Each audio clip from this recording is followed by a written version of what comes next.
Assalamualaikum warahmatullahi wabarakatuh. Salam sejahtera bagi kita semua. Semoga kita selalu berada dalam lindungan Allah Subhanahu wa taala dan selalu diberikan keberkahan oleh Allah Subhanahu wa taala. Perkenalkan, saya Kurniawan SMM, dosen tetap program studi manajemen Fakultas Ekonomi dan Bisnis Universitas Latansa Masiro. Saat ini saya sedang dalam proses mengikuti sertifikasi dosen gelombang 1 yang diselenggarakan oleh Kemendikbudristek tahun 2025.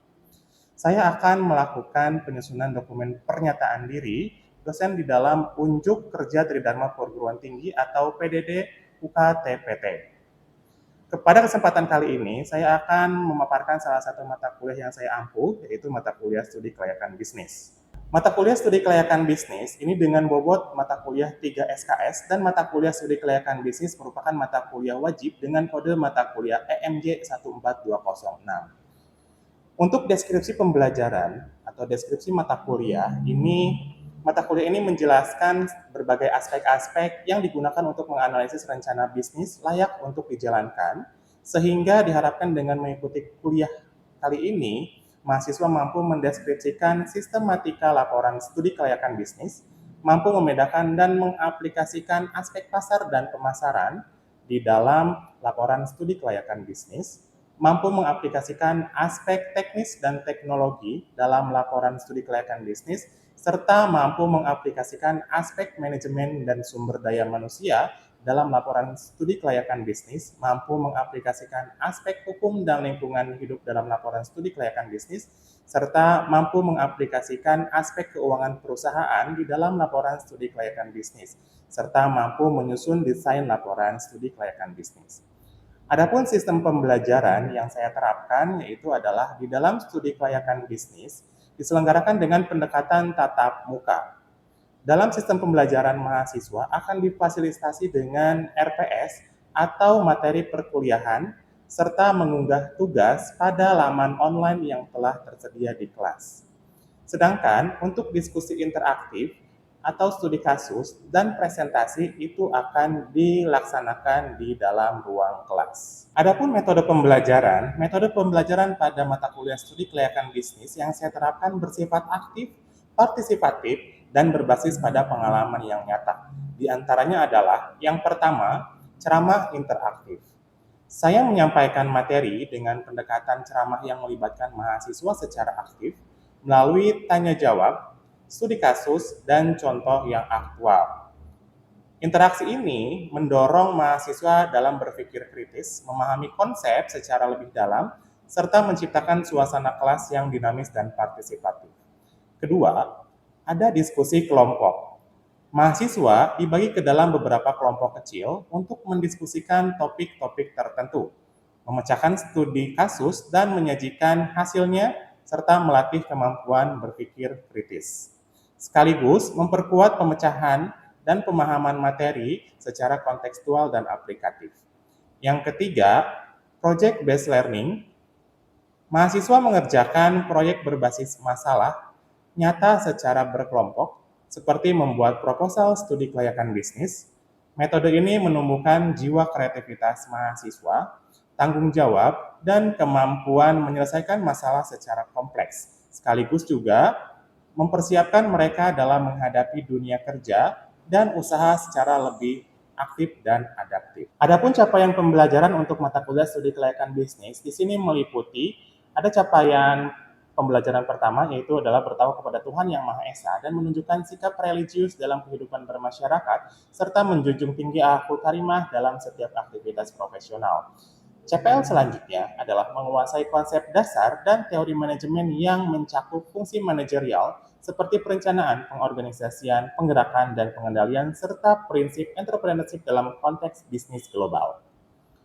CPL selanjutnya adalah menguasai teori dan aplikasi manajemen keuangan, pemasaran, SDM, operasi, dan sistem teknologi informasi, serta mampu mengintegrasikan berbagai fungsi tersebut dalam konteks kewirausahaan. Serta CPL selanjutnya menguasai prinsip etika dan akhlakul karimah yang menjadi landasan dalam menjalankan bisnis dan aktivitas profesional.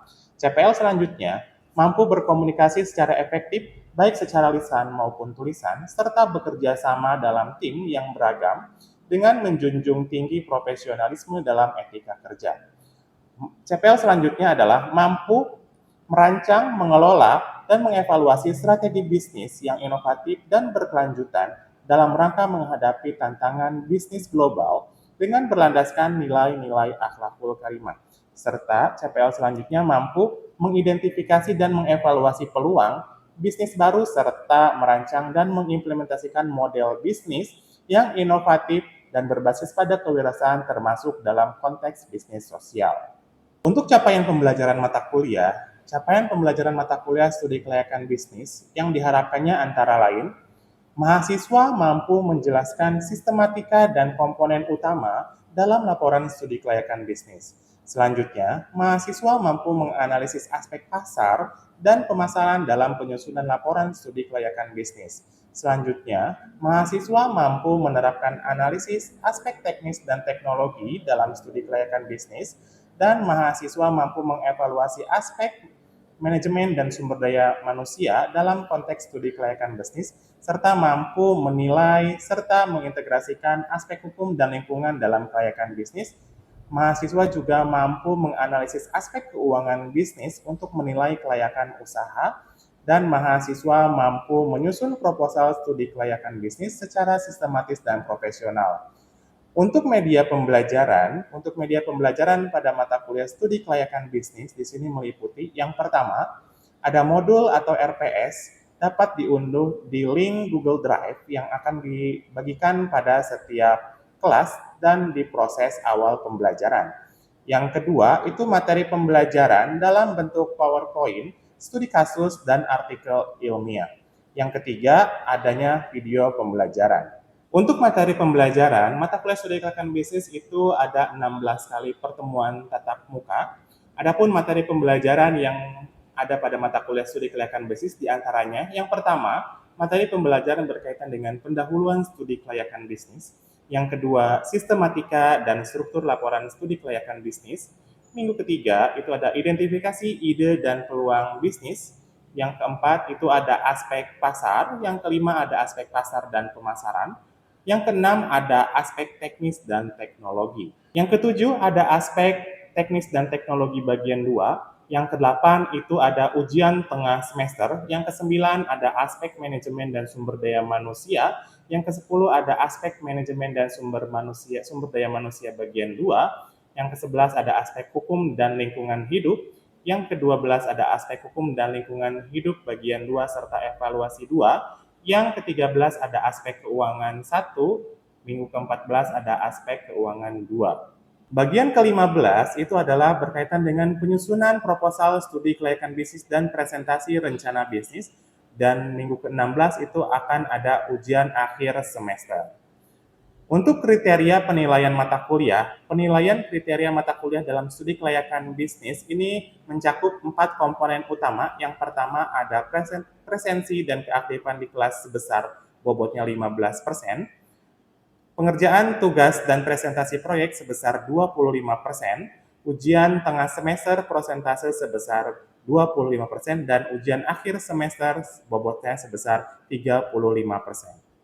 Penilaian dilakukan secara objektif berdasarkan indikator seperti ketepatan dalam mengerjakan tugas, penugasan materi, keaktifan di kelas, serta mampu menganalisis hasil studi kasus. Saya menerapkan sistem penilaian berbasis rubrik yang jelas, terukur, dan transparan. Setiap indikator saya rancang agar mencerminkan capaian pembelajaran secara konkret. Hasil evaluasi tidak hanya saya gunakan sebagai dasar penilaian, tetapi juga saya sampaikan secara langsung kepada mahasiswa sebagai bentuk umpan balik yang membangun. Dengan cara ini, mahasiswa dapat memahami kekuatan dan area yang perlu ditingkatkan oleh mahasiswa, sehingga proses belajar menjadi lebih bermakna, terarah, dan berkelanjutan. Dalam praktik ini, menjadi komitmen saya dalam menciptakan pembelajaran yang berkualitas dan berpihak pada pengembangan potensi mahasiswa secara maksimal. Dengan pendekatan ini, saya berkomitmen untuk menciptakan pembelajaran yang benar-benar berpusat kepada mahasiswa, mendorong mereka untuk aktif, terlibat, dan bertemu dalam setiap prosesnya. Melalui umpan balik yang konstruktif dan rubrik penilaian yang terukur, saya tidak hanya menilai capaian mereka, tetapi juga memfasilitasi pembelajaran yang reflektif dan transformatif. Tujuan akhir saya adalah menyiapkan lulusan yang tidak hanya cerdas secara akademik, tetapi juga mampu berpikir kritis, bersikap adaptif terhadap perubahan, serta siap menjawab tantangan dunia kerja dan dunia usaha yang terus bergerak secara dinamis. Baik, untuk tahapan berikutnya, kita simak video pembelajaran mata kuliah studi kelayakan bisnis. Oke, baik. Bismillahirrahmanirrahim. Assalamualaikum warahmatullahi wabarakatuh. Waalaikumsalam warahmatullahi wabarakatuh. Oke, selamat siang semuanya. Bagaimana kabarnya hari ini? Alhamdulillah, luar biasa. Allahu Akbar. Oke, hari ini kita sudah memasuki pertemuan minggu ke-13 untuk mata kuliah studi kelayakan bisnis. Yang akan kita bahas pada sesi kali ini adalah berkaitan dengan aspek-aspek keuangan di dalam studi kelayakan bisnis.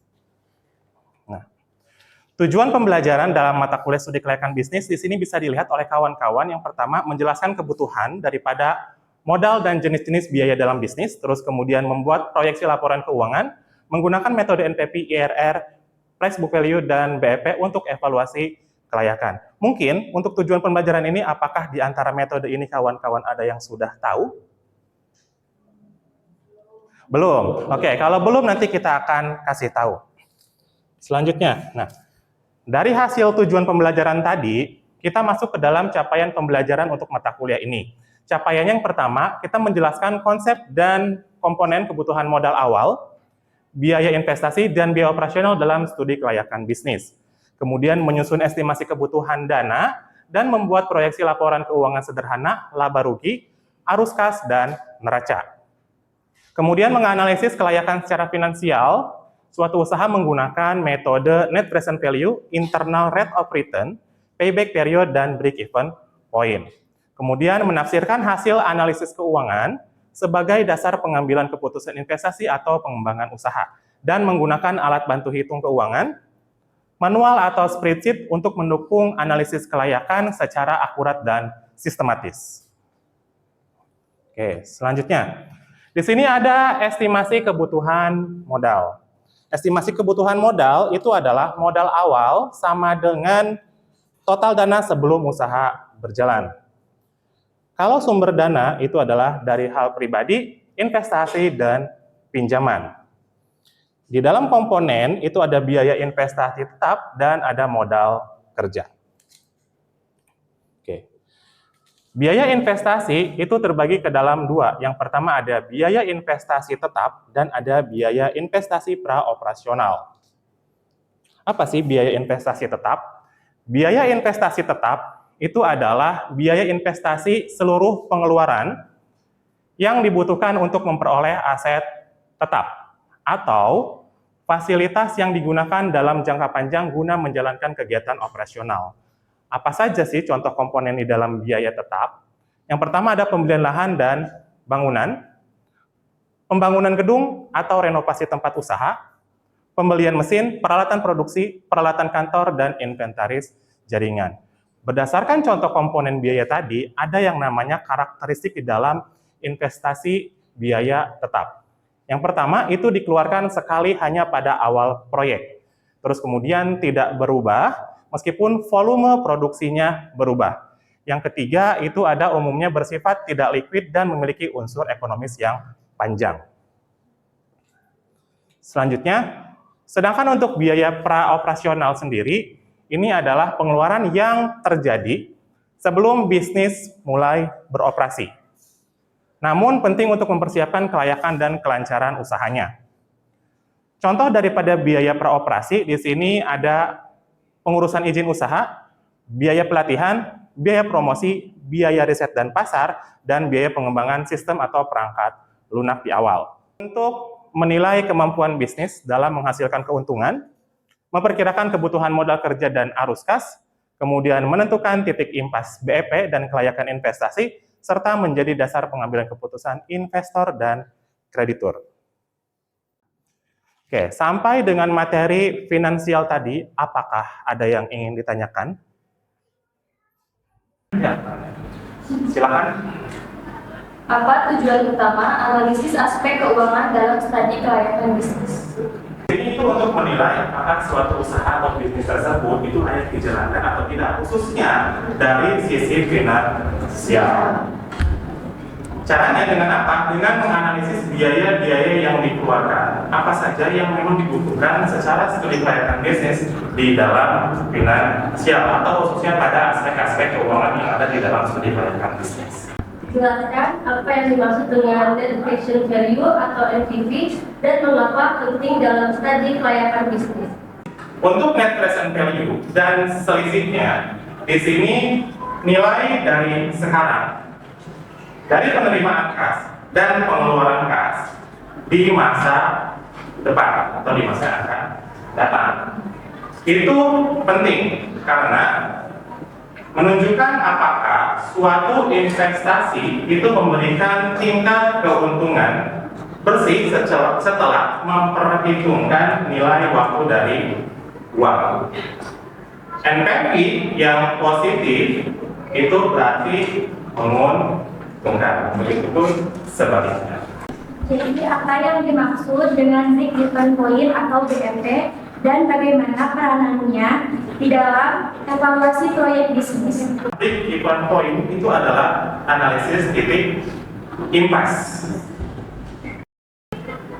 di mana semua total pendapatan sama dengan total biaya.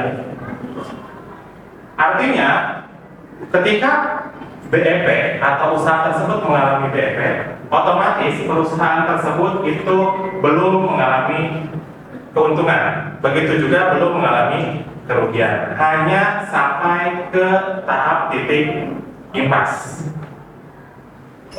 Kenapa menggunakan BEP di sini? Karena untuk membantu si pengusaha untuk mengetahui minimal jumlah penjualan agar tidak mengalami kerugian. Jika suatu proyek memiliki payback periode selama 5 tahun dan masa proyek adalah 10 tahun, bagaimana kelayakan proyek tersebut?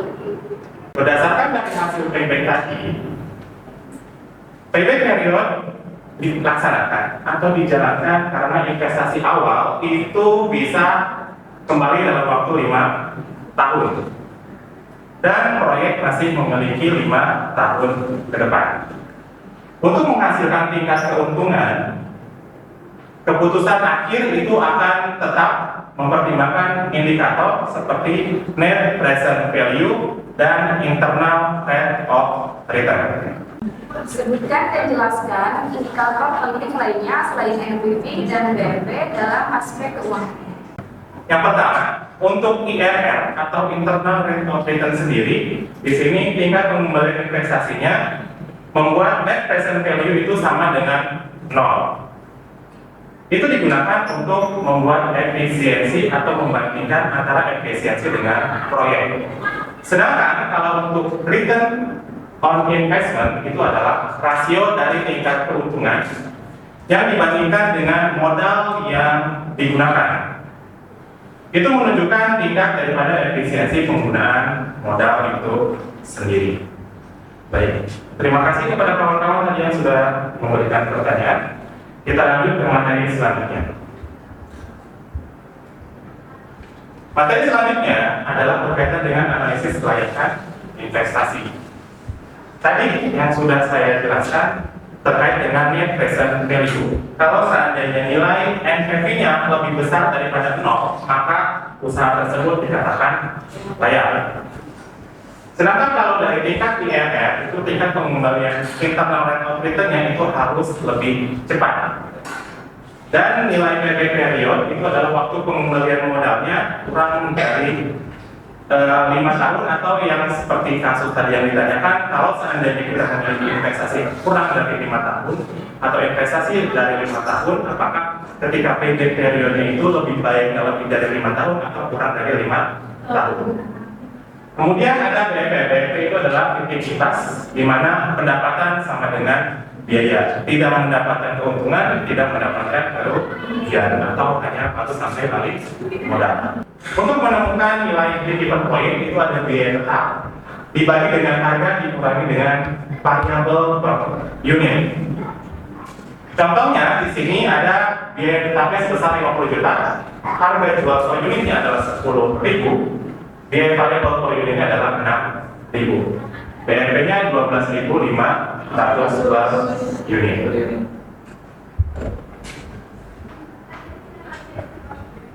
Oke. Selanjutnya sekarang kita diskusi kelompok. Dari judul pembelajaran tadi kita sudah menentukan akan ada diskusi kelompok di pertemuan aspek finansial ini. Silakan terbagi ke dalam empat kelompok. Sekarang. Oke, baik, kawan-kawan sudah terbagi dalam empat kelompok. Sudah.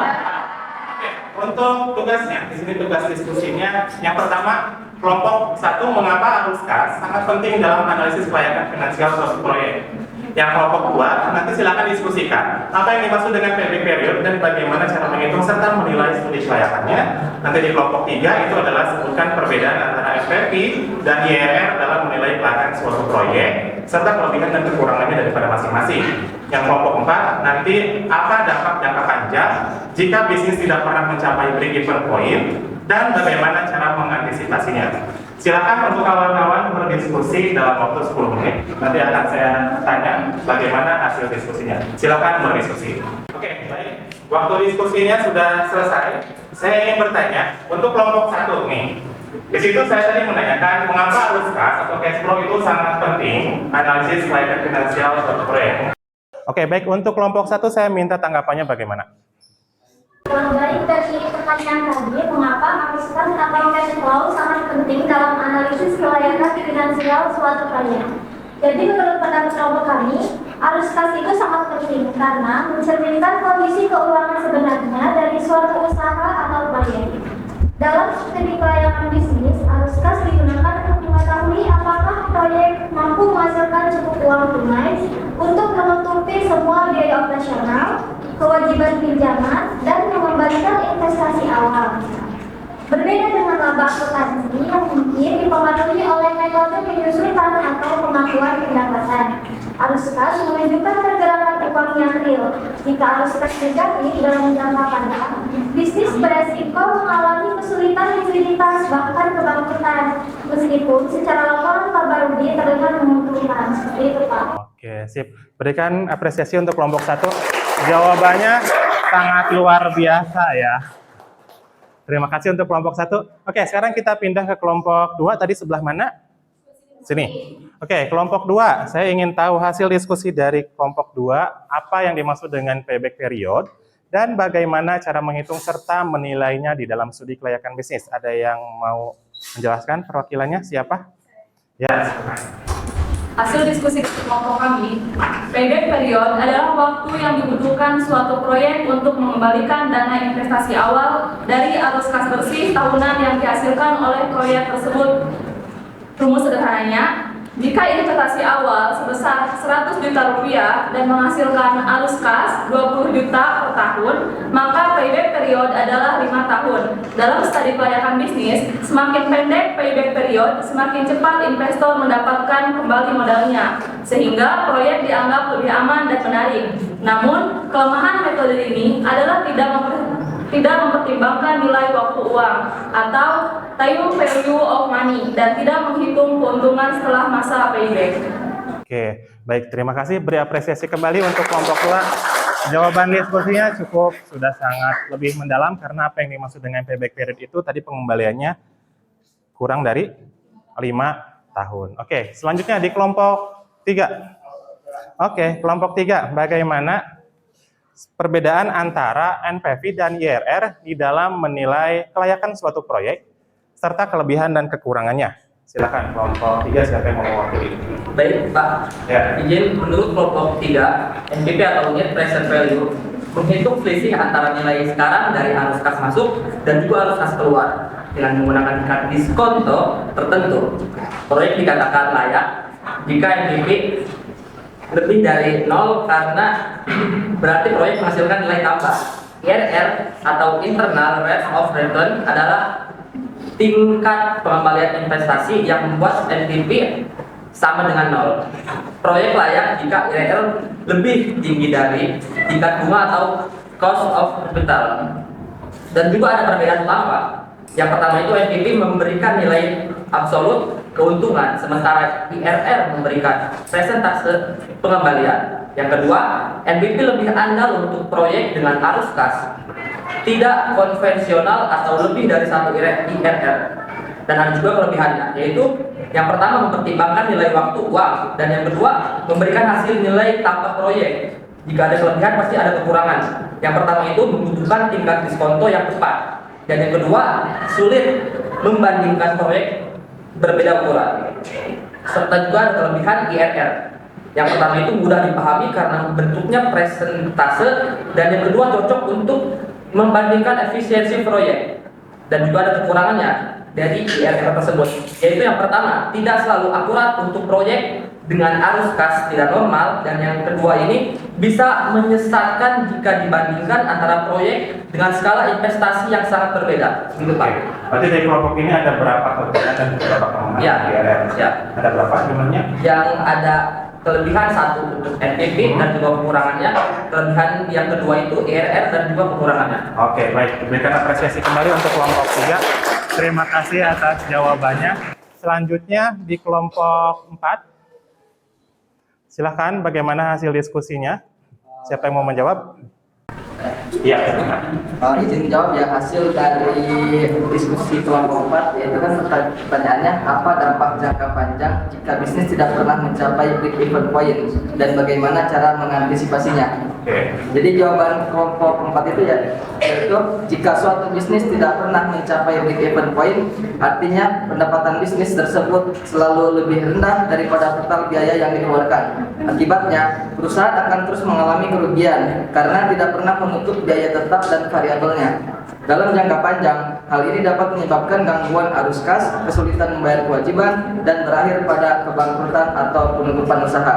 Nah, untuk mengantisipasinya, perusahaan perlu yang pertama menurunkan biaya produksi tanpa mengurangi kualitas produk. Yang kedua, meningkatkan volume penjualan agar pendapatan naik. Yang ketiga, melakukan analisis harga jual yang kompetitif namun menguntungkan. Yang keempat, menyesuaikan model bisnis agar lebih efisien. Yang kelima, meningkatkan strategi pemasaran untuk menjangkau lebih banyak pelanggan. Baik, Bapak. Oke, baik. Terima kasih jawabannya. Tadi ada berapa untuk antisipasi? Ada 5, Bapak. Ada 5. Oh iya. Oke, berikan apresiasi untuk kelompok 4. Oke, baik. Untuk diskusinya kita sudah selesai. Terima kasih atas diskusi kawan-kawan. Jawabannya sangat luar biasa, dan jawaban daripada kawan-kawan semua, baik kelompok 1, 2, 3, dan 4 itu semuanya sangat kritis dan aplikatif sesuai dengan apa yang diajarkan di dalam mata kuliah studi kelayakan bisnis. Nah, sebelum kita mengakhiri kuliah, nanti jangan lupa di pertemuan 14 nanti kita akan presentasi kelompok ya, hasil dari tugas besar yang membuat proposal studi kelayakan bisnis, dan nanti akan ada presentasi daripada rencana bisnis.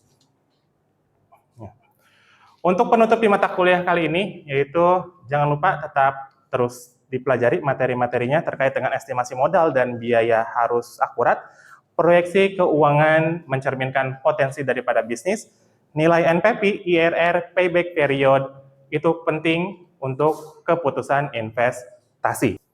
Untuk menutup perkuliahan pada siang hari ini, kita tutup pertemuan hari ini dengan bersama-sama membaca lafaz hamdalah. Terima kasih, sampai bertemu di pertemuan selanjutnya. Assalamualaikum warahmatullahi wabarakatuh.